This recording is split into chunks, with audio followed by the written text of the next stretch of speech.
ராணிப்பேட்டை மாவட்டம் நெமிலி சோளிங்கர் வட்டத்துக்கு உட்பட்ட பணப்பாக்கம் நந்திமங்கலம் பகுதியில் நூற்றாண்டு பழமையான சேதமடைந்த தரைமட்ட பாலத்தை அகற்றிவிட்டு உயர்மட்ட பாலம் அமைக்க வேண்டுமென அரசுக்கு கடந்த 40 ஆண்டுகளாக கோரிக்கை வைத்து வந்தனர்.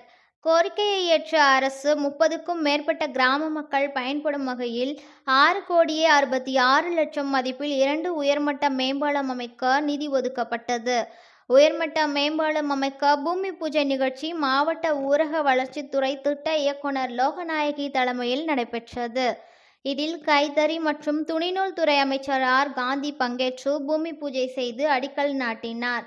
கட்டுமான பணிக்கு பயன்படுத்தும் பொருட்கள் தரமாகவும் பணியை விரைந்து முடிக்க வேண்டும் என தெரிவித்தார்.